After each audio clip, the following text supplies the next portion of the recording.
Hello, hello, and welcome back to The Real Talk. The show where we talk about all things film and TV. As always, we're your hosts. I'm Callie. I'm Redmond. And you better stay tuned, because we have some amazing stuff coming up for you. Should we tell them? Yeah, I think we should. Up first, we have new to Netflix, where our correspondents Ingrid and Ryan dive deep into the recently added on Netflix and tell you what you do not want to miss in the next coming months. Then it's the part of the show where we talk about the people who have helped to influence and shape the film and TV industry. Next up, Then versus Now, where we take to the streets. And social media. Yes, and social media to find out whether the general public prefer remakes or originals. This is followed by Into the Spotlight, the part of the show where we investigate how streaming services like Netflix have revolutionised television and brought TV and films into the spotlight. Gosh, that was awful. And finally, in Real Talk fashion, we are celebrating the Oscars with our very own rewards. Yes, the real Oscars. Original. Yeah, real original. And of course we have the Real List, as usual, where we count down to our favourite films and TV this week. Speaking of, should we find out what the first on the list? I think we should. Here's number 5 on the Real List.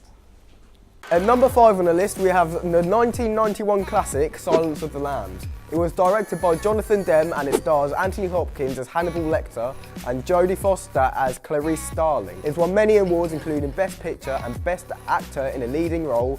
That's why it deserves number 5 on our list. I'm going to be honest with you, I have never watched Silence of the Lamb. I've never watched it either. Oh, never. That's good then, that's good that I'm not the only Yeah, one. I'll look into it, we'll see how it is.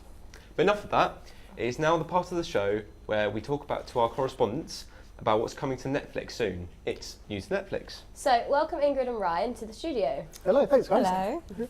So tell us, what have we in our audience, what should we be looking forward to in the next coming months?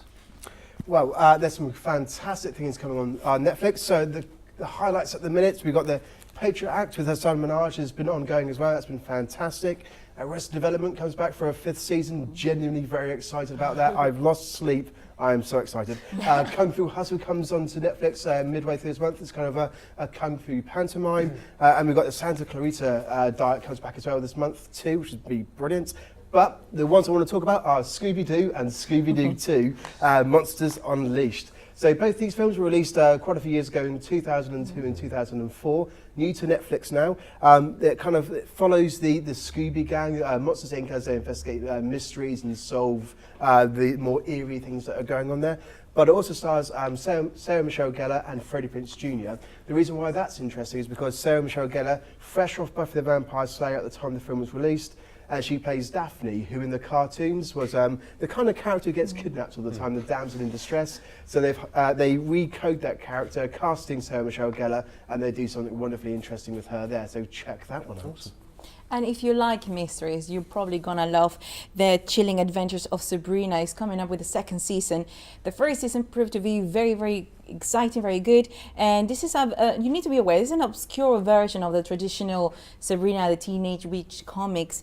It also became the 90s TV show. It was very light-hearted and sweet, but this is dark, and we all loved it. Sabrina Spellman is currently being played by Shannon Kipman, and then the same thing is, this is a story about a half-witch, half-mortal individual, but she's living this secret life, so it's going to be very exciting, and it's coming up on the 5th of April, so watch out. On a slightly lighter note, of course, we've got Brooklyn Nine-Nine coming back for a 5th season on Netflix. Possibly one of the funniest TV shows around at the minute, certainly one of the most interesting. We've got Cancelled in America. The fan community loved it so much, another network picked it up for a season 6 that's currently airing. So before season 6 finishes, check out season 5 on Netflix. So if you don't know what it is, it's a group of Brooklyn detectives in the NYPD, various assortment of characters.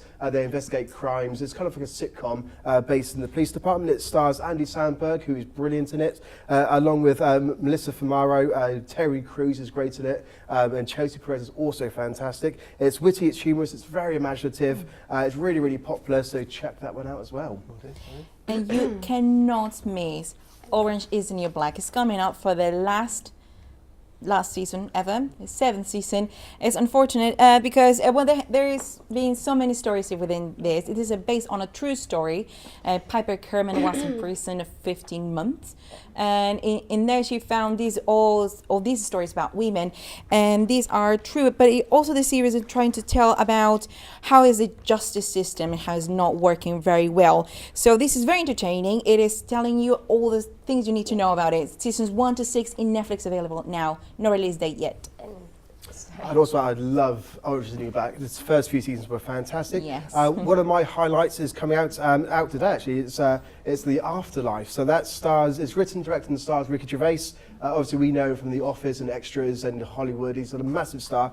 Brilliant, funny comedian. He plays Tony, whose life absolutely falls apart after the death of his wife. He decides to punish the world by kind of doing whatever he wants to do. He doesn't really care about the consequences. I think many people will be thinking it's more comedy, but it looks to be a bit more dramatic as well. So it's going to tug on the heartstrings. Thanks to an Instagram poll, a whopping 71% of you guys out there are really looking forward to it as well. Well, those all sound amazing. Yes.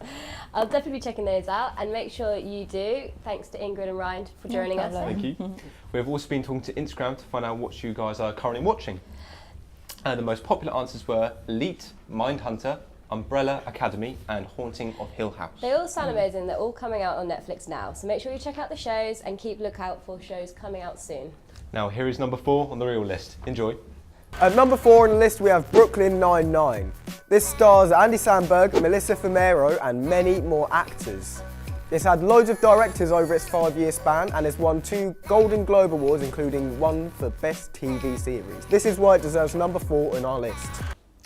I really enjoy Brooklyn Nine-Nine. Like, honestly, it's one of my favourite TV shows. I will tell you that now. I've never watched it. I've never have. There is something wrong with you. I'm sorry. Anyway, Not a lot of us have time to just sit in and watch Netflix. Some people have stuff to do. all right. Now, it's part of the show where we discuss the brilliant people who have influenced the film and TV industry with Ingrid and Ryan. This week, we are discussing the 3 Mexican directors who have been taking Hollywood by storm. Well, these icons are none other than the 3 amigos, Guillermo del Toro, Alfonso Cuarón, and Alejandro González Iñárritu. So tell us, what do they do within the industry? Is it just directing, or is there screenplays? Yeah. Script writing, I was meant to say. Well, they've all had a range of jobs, yes. They all kind of write their own materials. They've been producers and editors, but one thing they do have in common is that they're all Mexican directors and possibly the best directors in the world at the minute as well. What do you like about their works?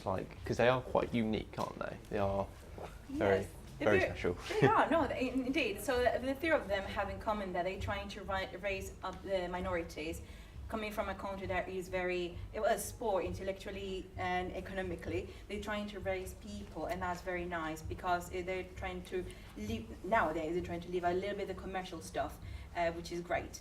And they are very creative. They started with nothing, and they are all very creative. So when they have a budget such as in Hollywood, or Netflix on this occasion now, they have the opportunity to show off their creativity. So they talk about the monsters inside. That's perfect.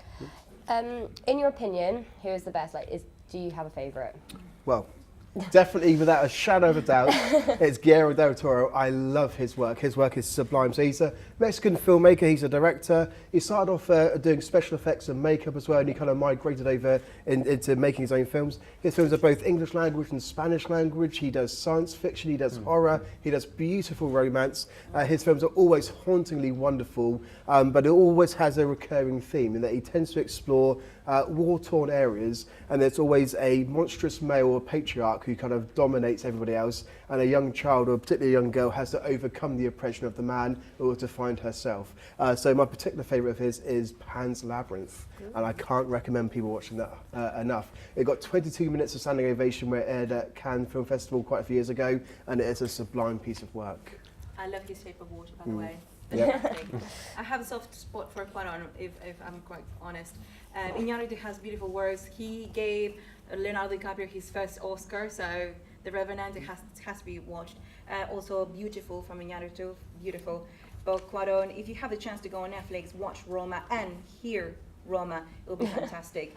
Also Gravity for Cuarón. I would add for Corin as well, in that so Roma was a Netflix original show, Netflix original film. It got wide distribution in cinemas. It's kind of changing the game for how Netflix are showing their films on Netflix and cinemas at the same time. Won multiple Oscars for it, beautiful cinematography, and he seems to be at the forefront of the changing nature of media at the minute. Well, thank you for that. That was very interesting. It's very inspiring as well. As always. Indeed, but it's that time again. Yes, you guessed it. Here's number 3 on the real list. At number 3 on our list, we have End of the F***ing World, directed by Jonathan Entwistle, and it stars Jessica Barden, Alex Lawther and Steve Oram. It's won many awards, including a BAFTA and a Best Drama Series. That's why it's number 3 on our list. You said? Yeah. Ron VT.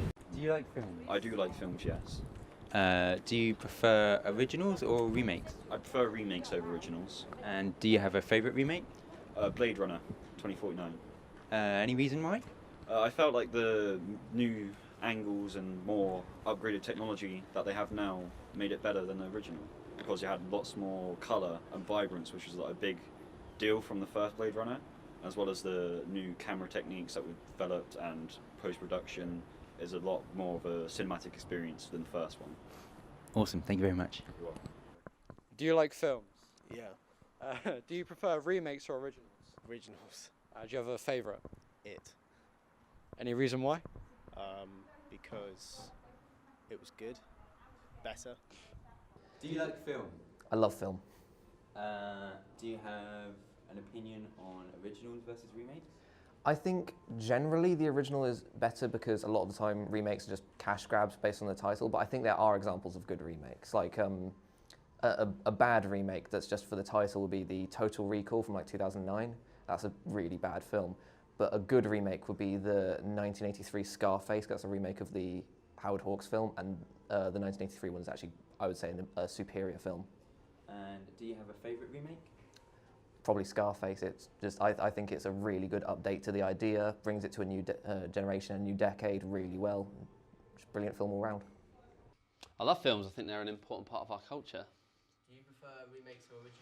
I think it depends on the production. There are productions that are the original's better, but I think there are ones that the remake is far superior. Can you give us an example? So there's a remake that I preferred over the original is David Fincher's The Girl with the Dragon Tattoo. Why did you like I think his visual style of filmmaking is something that I've always been attracted to, and that's no different with The Girl with the Dragon Tattoo. Yeah, I like film. I watch quite a lot of films. It's what I do in my spare time, really. And do you have an opinion on originals versus remakes? Normally, I tend to prefer the originals just because they're classics. However, there's one exception to that, and that's with Charlie and the Chocolate Factory. I don't really know why I prefer it, but with the remake, I don't know, I just prefer it. See, I do like remakes though. I love the Jungle Book remake. Have you seen? Yes, that is very good. really good remake. It is a big argument amongst our That society. is true. Remakes That or is true. originals. We'll never That is- know. Yeah. We also run a poll on Instagram to find out 63% of you guys are excited to see the new Lion King remake. That's got Beyonce in it, hasn't it? That's the one. She plays Nala. Yeah. I'm still not sure about it. I'm not. It's got Beyonce in it. We also ran a poll on Twitter asking people whether they preferred remakes or originals. The results were surprising and showed a 50-50 split. It's clear that you prefer it's down to personal preference. And although remakes sometimes get a lot of hate, they can sometimes be good or better than the original. Well, after that, I bet you're just dying to know what is number 2 on the real list. So here it is. Enjoy. At number 2 on our list, we have Black Mirror. It contains a highly talented cast and it was written by Charlie Brooker, with many directors. It's won 6 Emmys, including an outstanding TV movie. That's why it should be on number 2 on our list. Have you not watched it? No, I've seen a lot of it. I've just never thought to watch it. They do mess with your head. Oh. They are very creepy. Okay. Now, it's the part of the show where we shine a light on what streaming services like Netflix have done to revolutionise TV. Yes, you guessed it. It's Into the Spotlight. Run VT.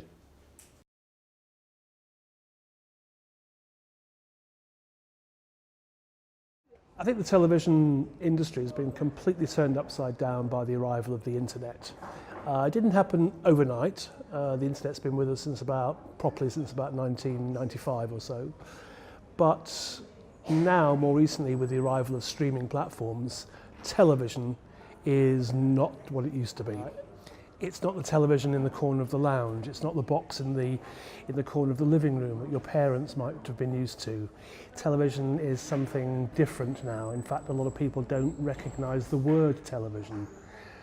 Television is content, it's media, it's a streaming platform. These words are not television anymore, but essentially it's the same thing. It's just not what we understand by using that word. One of the biggest things about television consumption is that less people are watching TV, and it's a major, major worry to the BBC, ITV, Channel 4. These are businesses, huge organisations that rely on viewers. They rely on viewers to sell adverts to, they rely on viewers to pay licence fees to get people to watch their content. But if less people are watching television, then these broadcasters become a little less relevant and a little worried that the competition, by way of Amazon, Netflix, more recently we'll be seeing much more of Google and Facebook competing for those same eyeballs. So the arrival of streaming platforms, the arrival of the internet, the arrival of the web, the arrival of this different form of media consumption is turning things upside down on many, many, many levels. People write books about it. It's a huge question and it's of huge significance, and it's happening every day. We're living a revolution.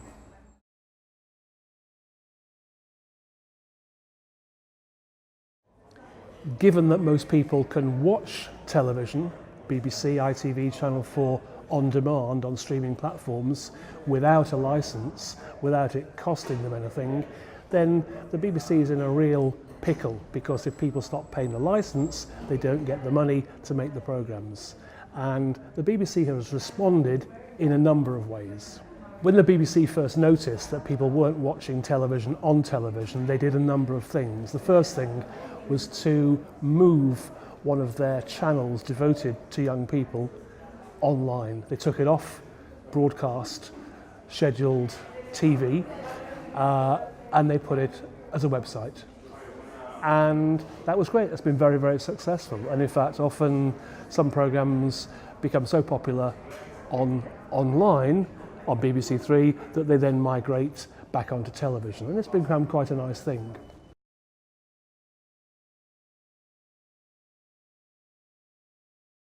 There'll never be a shortage of demand for the moving image. Going to the cinema has never been more popular. You think, hold on, Netflix is around, you can watch anything you like from the comfort of your own home. More people are going to the cinema than ever before. Why? People like stories, they like shared experiences, they like the occasion and the event. It's the same with television. Television is going through huge changes, but people are watching lots of television. They might not call it television, they may not think it is television, they certainly might not be paying for it as television, but on their phone, on their mobile, on their computer, it is the moving image. This means that the demand for moving images, the demand for people to make moving images for the screen is only rising. We also wanted to know what you guys at home think of streaming services such as Netflix. After a staggering amount of replies, when asked on a scale of 1 to 100 how much they like Netflix, the average answer was 100%. Wow, you all seem to love Netflix. Now, it's the moment I'm sure you've all been waiting for. It's number one on the real list. I wonder what it's going to be this week. Well, let's find out. Here's number one. Coming in on number one on our list, it stars Asa Butterfield and Gillian Anderson. It was directed by Kate Herron and Ben Taylor. That's right, it's Sex Education. Sadly, it's won no awards yet, but we like it, so it's at number one. So, I've never watched Sex Education. Oh my God, you have to. When you get home, you put it on straight away. Understand? Yeah, no, I'll think about that one. Welcome back. That was an interesting number one. We've decided here at Real Talk that we want to celebrate the Oscars by hosting our very own award show, The Real Oscars. And even though we think the winners of this year's Oscars are well deserved, we still wanted to give some recognition to other films and actors who we think were incredible too. So let's get into the awards.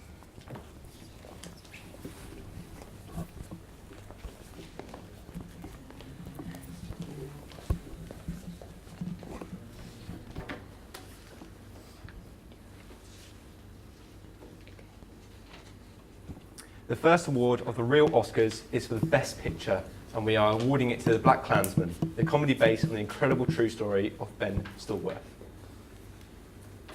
The next award is for Best Animated Feature, and the award goes to Incredibles 2, the long-awaited superhero sequel adored by old and new fans. And now it is the award for the Best Sound Editing, and it goes to A Quiet Place, the post-apocalyptic science fiction horror film starring Emily Blunt and John Krasinski. Moving on to the Best Visual Effects, the award goes to Avengers Infinity War, the epic superhero film that features all your favourite heroes teaming up together to fight Thanos. Best Actor in a Leading Role goes to Bradley Cooper, A Star Is Born. And Best Actress in Leading Role is awarded to Lady Gaga, A Star Is Born. Here at Real Talk, we thought their performances were outstanding. Well, that was an amazing show. It's over already. I'm afraid so. Time flies when you're having fun. Very true. So thank you all for tuning in. Yes, also a huge thank you to our guests, Ingrid and Ryan, and of course our correspondents out in the world. Thanks to the crew also, and also you, our lovely audience, for tuning in. We hope that you enjoyed our show, and from everyone here at Real Talk, have a good rest of the week. Until next time, goodbye.